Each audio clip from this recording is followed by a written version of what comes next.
Hi guys, follow me on Instagram to never ever miss any of my crazy updates. Hi guys and welcome to another vlog. I am driving the SsangYong Rexton G4, or rather the Mahindra Alturas G4. I already reviewed this car extensively, and why am I doing it again? Well, sort of a road test, sort of a comparison with the Fortuner, and of course parked it next to the GLE 250D. By the way, the GLE was the ML class before, and the previous generation of the Rexton was based on the previous generation of the ML class. So yes, there's a lot of Mercedes here, including the gearbox and the center console. Design looks really nice and imposing, and dare I say it, this car is bigger than the GLE. Yes, in terms of size it is. Now of course that's a Mercedes, so Mercedes logo itself is enough to tell you that this is an amazing car, but actually it is. And the lights are really nice. Love the LEDs, love this brown color, and that helicopter just now photobombed me. No, he didn't photobomb me, he audio bombed me. Anyways, you can see the design is really nice. This is a real long car. Only thing what I don't like is it's kind of flat over here, and it feels like it's kind of dented, but it's not. That's the only problem. Otherwise it's a great looking car. Now me standing on the top and showing you the rear is like, yeah, helicopter view, and there is the Mercedes, there is the Rexton or the Alturas or whatever you want to call it. The wheels also kind of look similar actually. Yeah, they're not really similar. Faisal, what's with you? 4-wheel drive G4, opening the boot right now, and there it opens. Lot of features in this car, surprisingly, shockingly, whatever you want to call it. Plenty of features, although I miss a button to recline the seats, which is there in the Ford Endeavour, and the spare wheel isn't an alloy, it's positioned right below. Now I don't want to spoil my shoes or jeans or whatever, but this side footstep is bigger than the one on the Mercedes. Meanwhile, the rear seat has good amount of space on offer, and I love this stitching, quilted leather. I mean, it looks beautiful how it has been done. There's good amount of space on offer. Center AC vents, they should have been on the top for better cooling actually, but it is really how good the front is. I mean, the dashboard design is really very nice. You also get this Gatorade because it's very hot, so you can get sweaty. But memory seats, and I mean, I have so many things to show you. You can see so many buttons: downhill assist, and this is open the boot, parking assist, traction control, cameras, and it has got a 360-degree parking camera. That's right, 360-degree parking camera. That's again very cool. The Fortuner doesn't get it. Air conditioning gets dual zone, ventilated seats as well, and yes, this is the control for the 4-wheel drive, auto hold, electric parking brake. I mean, you name it, this Alturas has so many features. I mean, look at this leather in the dashboard, so freaking premium. Apple CarPlay, Android Auto, you can even decide how you want to see this. I mean, there are various functions on the multi-information display as well. Just reminding me that I have left the hood of the vehicle open right now, so I'll just get to that. Yeah, does feel very premium. Sunglass holder along with a sunroof. Toyota Fortuner doesn't get a sunroof. I don't know why. Endeavour gets it, but the Fortuner doesn't. So does the Alturas as well. Now why are we out of the car? Anyways, opening the engine bay right away for you guys. 2.2 liter diesel engine, has good amount of punch, hydraulic struts. There it is, the motor. Oh god, I should do a boomerang of this right away. So guys, I think let's get driving.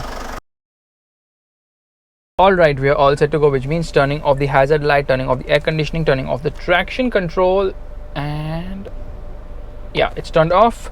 Get into manual mode. We are into summer mode, and everything is set. Some noise coming from my ventilated seats, of course.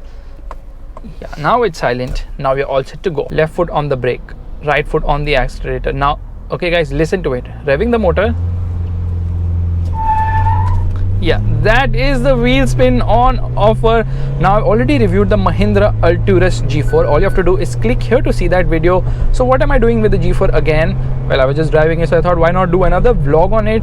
Now the thing is, while driving it out on the road, let me tell you that it definitely feels much better after spending some time with it. But still, the suspension is not that impressive because it's continuously moving. There's a continuous, movement of the suspension.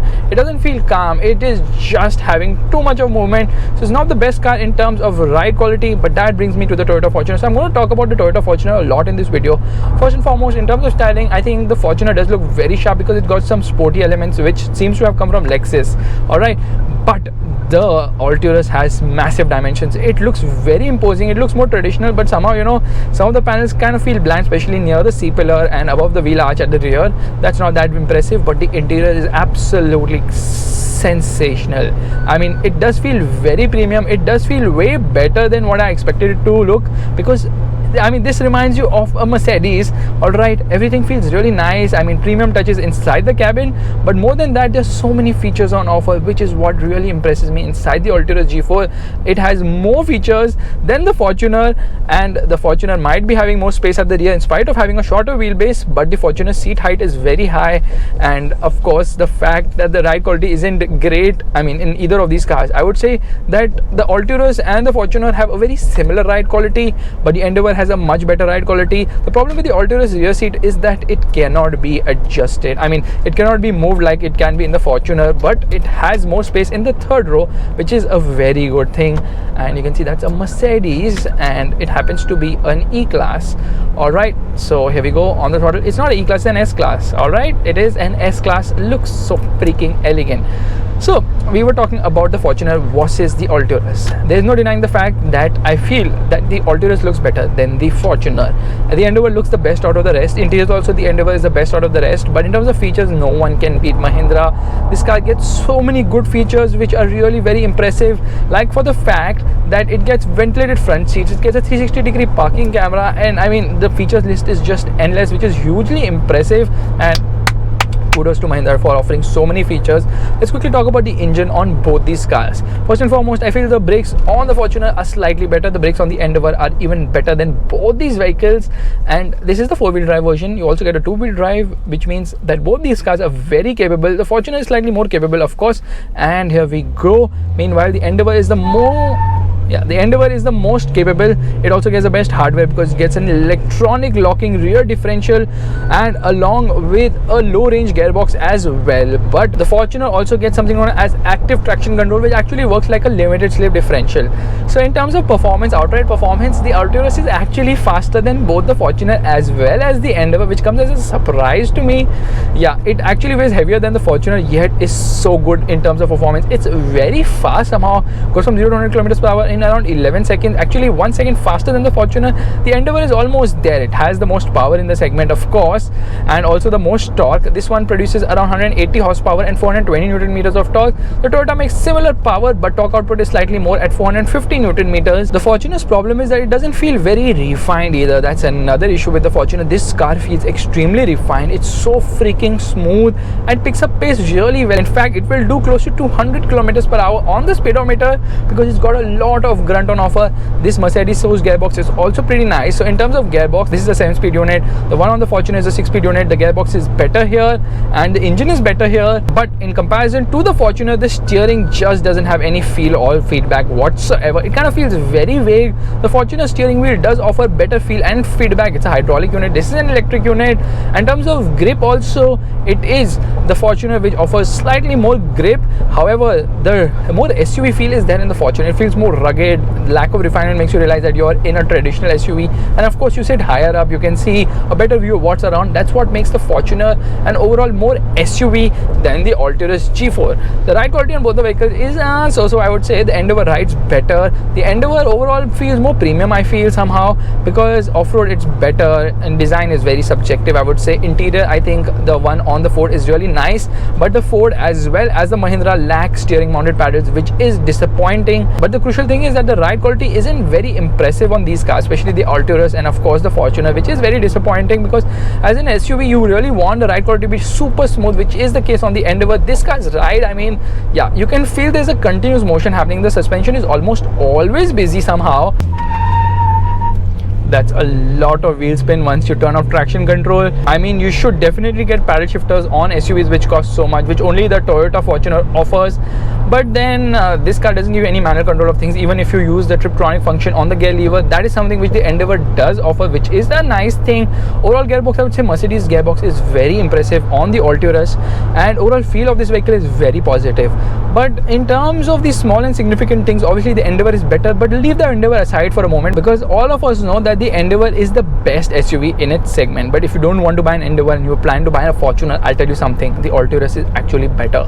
It costs rupees 4 lakhs less than the Fortuner. Yes, the Alturas cost rupees 4 lakhs less, and for that money, I mean, you get more features on offer. It feels more refined and is a better overall product when you factor in that it is as much as an SUV as the Fortuner. It might not be having the same sales and service experience or the resale value of the Toyota brand or even the reliability of the Fortuner, but for a a start, the Alturas is extremely impressive. I only wish that the ride would have been better and it would have had some small and significant features like paddle shifters are a must in a vehicle. You should really have them.